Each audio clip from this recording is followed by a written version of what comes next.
evening, everybody. We're in January, we're in that time of year where it's getting close to that March 31st deadline for foreclosures. So things start to just pick up with folks wanting to talk about their taxes. And we have an opportunity in February always. This year it's February 6th. We call it a show cause hearing, where homeowners can come in and request an extension on their taxes or set up a payment plan, anything. They don't have to come in, we can do it over the phone. But it's just a day that I am in the office all day there to meet with people if they want to talk. The actual foreclosure hearing that is presented to Judge Stewart is February 13th. Just a list, we present a list of the properties in forfeiture that are in danger of foreclosure at that point. So busy with that stuff right now. And dog licenses are at 417. I wish it were double that. But they are keeping us busy, quite a few each day, so. And we're still waiting on the being able to do it online because of the credit card. Yeah, so the BS&A credit card and the February 23rd, I think we are scheduled to be able to change over. So that's right at the end of our at the deadline. So this year, so hopefully next year, we've done quite a few over the phone, especially those folks from Perry and Lanesburg area. You know, I get it. They're on the other side of the county. They do their business. But we can't take the credit card. But we can take a credit card. Okay, why am I thinking that we couldn't? Well, you won't be. We won't be able to do them over the phone. But we are charging that $3 fee for mailing, and most people are really cool with that. No problem. Saves me the time. Let's do it. Couple kind of wince at it, but Most would be me because I hate fees. I know, but if you don't have to get in your car and go out in the cold and drive all the way here, and I know, I get it. Otherwise, we told Makes you're perfect welcome. sense, You're welcome to but- come in. Welcome to come in. Julie, Right. when someone's on a payment plan for property taxes, does that stop the monthly interest that they're paying? Does that? No, it doesn't. It doesn't stop the interest or any fees that might go on, but Okay. they just have that opportunity to make those partial payments. A lot of them do like that because it's hard to come up with that big lump sum sometimes all at once. So we're happy to work with people. And sometimes I talked with a gal today, an example. She's asking for an extension just because she wants to pay with her income tax return. She's not sure if she'll have her income tax return by March 31st. We hear that from a handful of people usually. And so we're able to give them, I told her I'd really like to see a couple payments and not just wait for that return to come, but we can work with them on that. And I'm happy to work with people. If they show that they're gonna give an effort, then, then great.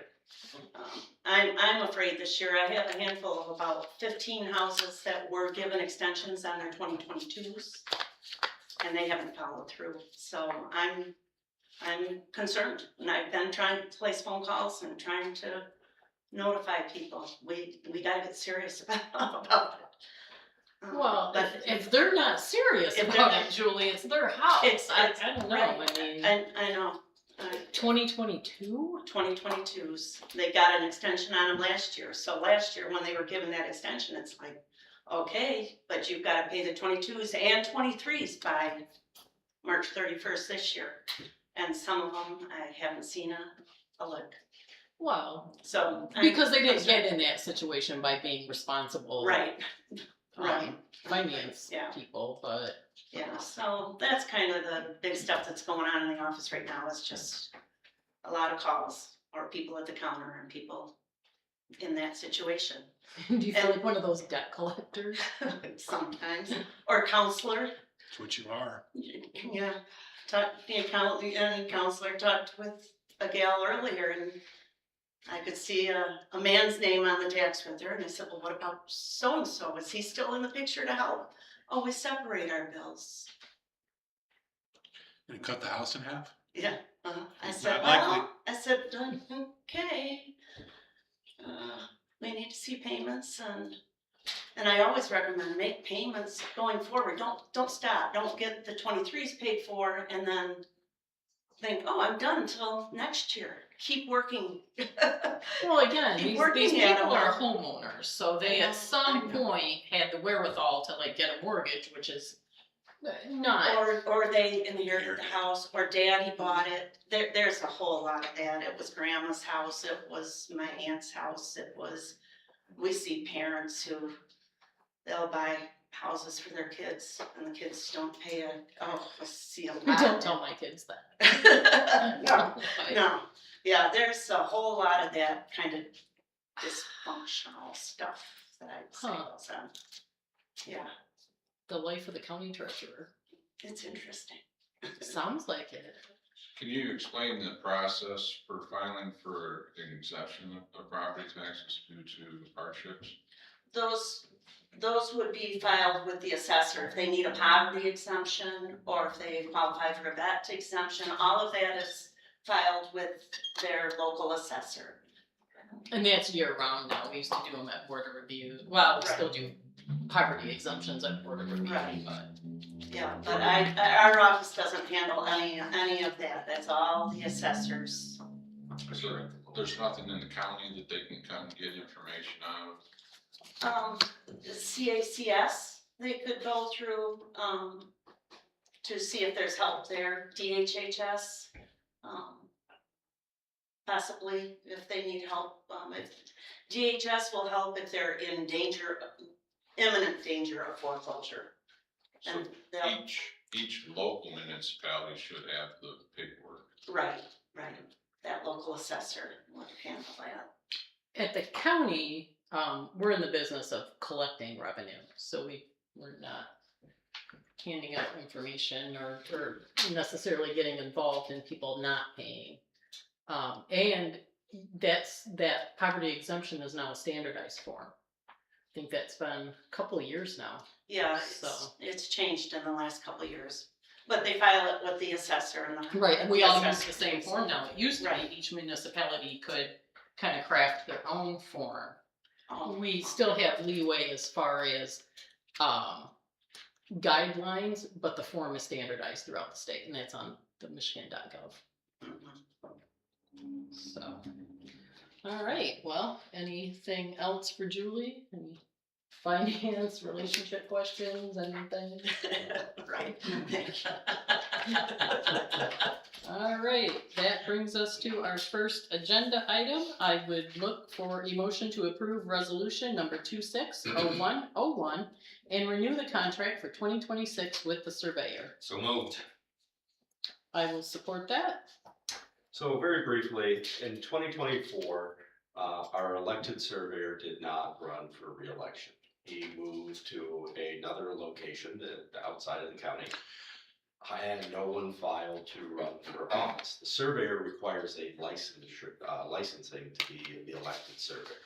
And because there is a shortage of licensed surveyors, especially in rural counties, there is room in the law for us to hire one directly. And so that's what we did last year. It worked well. The same surveyor who has been our surveyor for a long time lives outside of the county now, but he is still doing our survey work for the relatively close to the same amount that he was making as the surveyor, as the elected position. It does not pay much. It's covered by a grant from the state to finish the remonumentation project. So at this time, when we were looking to permanently abolish it, it just stayed with the contracting of a licensed surveyor while the time that he wants to do it. And then after that, we would look to using an engineering firm. Which makes it's absolutely silly that it's an elected position. Yeah, and they've realized that, and that's why they've made changes. And I think a lot of counties contract with a variety of different engineer firms that just handle multiple counties. We still have someone who's interested to do it, and if you look at the price, that doesn't sound terribly bad compared to what an engineering firm will charge. All right, anything else on that? Can we change back the You board can. wishes at any point. Yep, you can. And you gotta watch the timing of that, Sure. but you can, this decision can be reversed Okay. Oh, that's good if to you know. want to later. I don't see you getting another Please don't, but license surveyor hanging around in the county, but yes. The big thing is it changes the Yeah, residency I know, requirement. yeah. Because once they're appointed, they don't necessarily have to live here. Can't think of his name. Yeah, cause that really limits us I can't think of otherwise, his so, name. alright. yeah, I can't remember. Anything else That's then it. on Yeah. the surveyor? If not, all those in favor signify by saying aye. Aye. I'll vote. So just the two of us, but, alright, that moves forward to Wednesday. I would look for a motion to approve the 2025 budget adjustments as presented. So moved. Support. So in December, we said that we were gonna make end of year adjustments to equalize everything in the budget. This is our final equalization of the budget, everything equals to zero. So what happens in the last quarter, we have to adjust all the healthcare expenses for those that were actually used and those that weren't.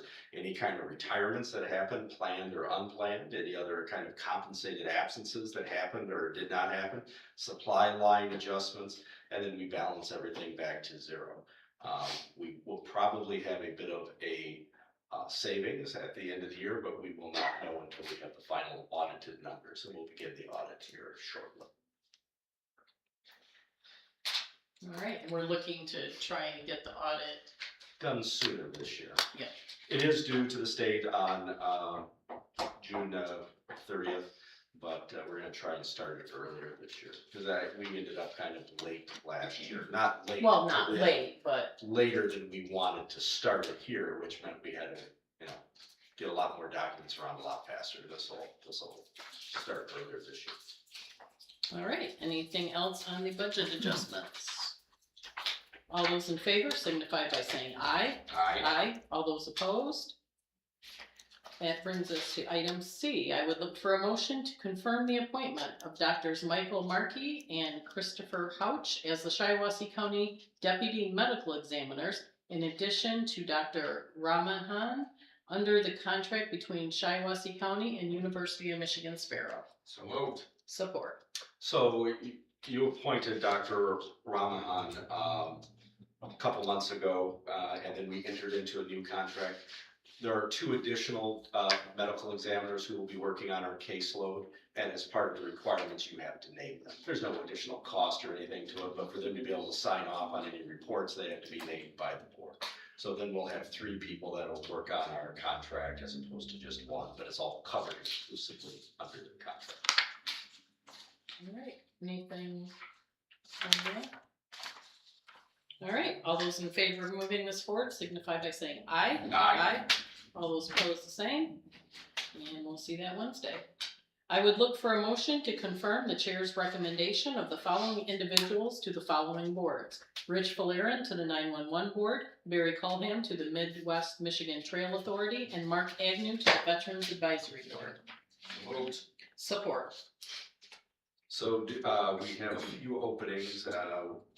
As a result of reorganization, we needed a elected at large for the 911 board. And so Rich Falerin is on the Durant City Council, former law enforcement, retired law enforcement, currently does some court security in district court. He's interested in serving on the 911 board, so it has to be an elected individual at large. Barry has been on the Midwest Trail Authority for a long time, and this is just seeking his renewal. And then based on recommendations from the VA Advisory Board, Mark Agnew has submitted a letter of application to serve if it's the criteria required. I just have one note on Barry. I have been on the Midwest Trail Authority Board. This will be 8 years now. Barry does a lot more than just show up for a meeting. He is out there clearing the trail, out there with a chainsaw, out there I constantly filling in woodchuck holes. I mean, this guy, you want to talk about a working board member. And we will not be able to replace him on that board should he choose at some point to not, because I will not be out there clearing the trail. So, just wanted to bring that up. I don't know if I've ever mentioned it before, but. How old is he roughly? Oh, Is he getting up to? yeah. Oh, okay. And he was hospitalized last year. And he was still back out there like as soon as he could. So he's really a fantastic board member, does a lot for that trail, so. Just thought I'd bring that up. Thanks. Anything else on these appointments?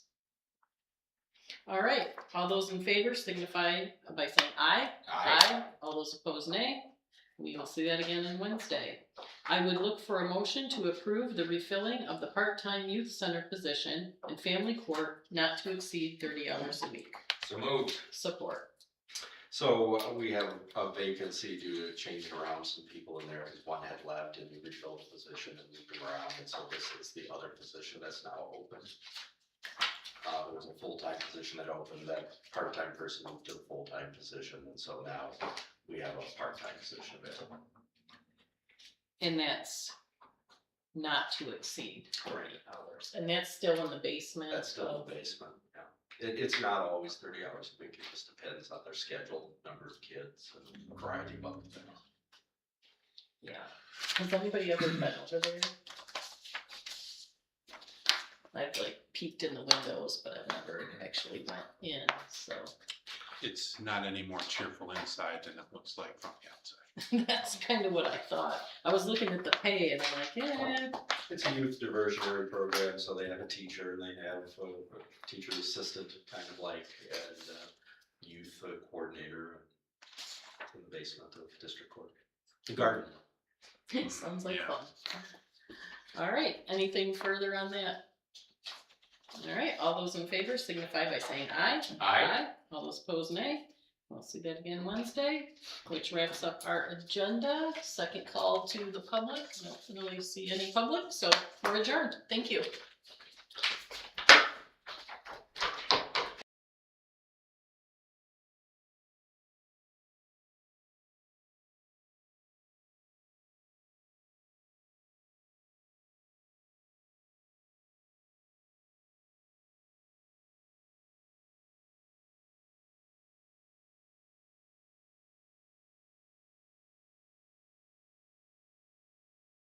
Order, please stand and rise for the pledge of allegiance.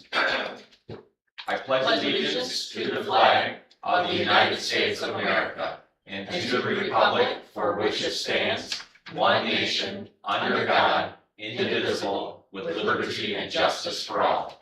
Thank you. That brings us to our first call to the public for the Econ and Physical Development meeting. Hearing none. We move to community development reports with Mr. Pete Preston. Thank you, Mr. Chair. We had 7 zoning permits and 14 building permits and 11 code enforcements in the month of December. December is usually our slowest month, given that the last 2 weeks are essentially nothing occurring. We do have the monthly reports working on enforcement now, and I've spread those throughout our systems. What we ran into is that different reports were created by different users. We're not going to those users. So that's all been sorted out, and we should be good to go. I've muted this thing a dozen times. It does not like me today. Update, but I'm happy to answer any questions you may have. I have just one. What's going on with Perry Township? That's interesting. That's what that call was just now from the township supervisor. I do not know necessarily what's going on with Perry Township, because I was informed initially that the first of the year that they'd be taking over their zoning. Then I was told it would be the 15th, and then I was told today that yeah, it's been in place since the 1st.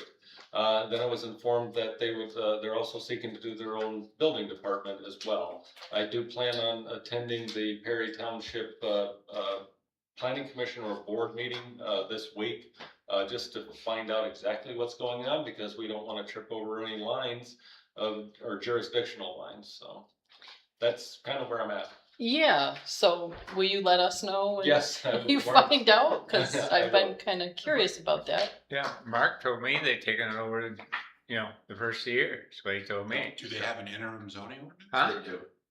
They do have an interim, but They they have were an telling me interim they were zoning delaying ordinance it until the 15th. Their letter to me said the first of the year. So, so just for everyone's edification on how this works, the Zoning Enabling Act vests the power of these entities locally, not with the county. So planning and zoning and all that, and building is vested locally. If they decide not to do it, they don't do it, or don't have the capacity to do it, it can either do one of two things. It can go to the county, and the county can choose to pick it up, which 50-some years ago, this county decided to pick it up for the local entities, maybe even longer. And if they don't, that the county opts not to, it would be an unzoned area, which means there'd be no planning or zoning whatsoever. So when the entities themselves take it back, to me, it's a sign of progress that they're developing enough at the local level that they have the capacity to take back their own planning and zoning and make local decisions, powers that are ultimately from the state vested with the local entity. It's becoming exceedingly rare for counties to have the level of zoning involvement that this county has at the local level. Well, I would say Second, that it's a good thing, you know. I would say that it's rare in this region of the state. I would say getting north of us, it's probably more like us, but we're kind of on this cusp surrounded by Genesee County and Saginaw County and Ingham County and Clinton County and Livingston County, which has developed much faster than our. To Eric's point, I made kind of an effort at the Michigan Association of Counties conference to ask that question to many other county commissioners, and I was surprised at the response. I mean, people would look at me like, "You do what?" Just unheard of. But then again, people that also did zoning, but more unzoned communities than what I thought. I thought there was just a handful. There was many more, and up north, as you might imagine. So. We need I to know don't- zoning? Mm-hmm. Oh, geez. I don't recommend being unzoned. It would That'd be a very fun. negative. I mean, Yeah. See, I guess we better move north. And on that note, the planning commission did send out the updated ordinances. Yeah, like, we're townships. actually getting those printed this week and Okay. shipping those out, and so it's a total rewrite of the zoning ordinance as being referred to. and that will go to the locals. You said this week. Yeah, and we're trying to get that out so that they have ample opportunity before we look at it in February or March. Give them 60 days to take a look at it. So is So- that 60 days required or more? No, it is not required. It's just kind of a rule of thumb. It's a thick document. We want to give folks time to get through it. Right. So that'll go to the remaining townships that we still zone for. So that's 10 now, Yes. correct? If my math is correct. Okay. Yes. Perry Township has contracted with a company out of Kalamazoo, I believe is their main office. Okay. And they handle other townships throughout Michigan, mainly in the central part. They also adopted a master plan for zoning. So. Okay, perfect, thank you. All right. We understand the interim zoning ordinance to be very similar to what we have right now until they go through the process of enacting an actual ordinance after going through the proper course, I shouldn't say proper course, the more labor intensive course of getting an actual zoning ordinance done. But I will be going down there. I am somewhat concerned with this revelation of possibly doing building as well. If a company's coming out of Kalamazoo to do their building inspections or something to that effect, that does concern me for the overall development of the community. Zoning wise, I understand that. Building wise, I'm a little more concerned because Yeah, because I know like in Livingston County, the municipalities do their own zoning. Mhm. They do not do their own correct. building. Pete, So Pete, is that like South Central Michigan Community like Building Authority? Is that what they're talking about? No, they're talking about a group that's been around for 20 or 30 years. Because the was one that I'm formed. referring to was a split off from another group, and I've had another client had very negative experience with them as their building supervisor or their building. I'm very aware of what you're Okay. referring to. And then they're not, hopefully they're not sniffing around our county. I'm just relaying my overall concern, and I will be communicating with Perry Township, and that, my concerns with that. Because the other townships that took back their zoning, they did not take back their building departments, correct? Correct. Okay. Any other questions for Pete? Thank you very much. Thank you. All right, that moves us to our one and only agenda item. I would look for a motion to approve the rehabilitation mortgage discharge for Mary J. Buckley of 520 East Comstock, Owasso. Support. All right, I'll second that.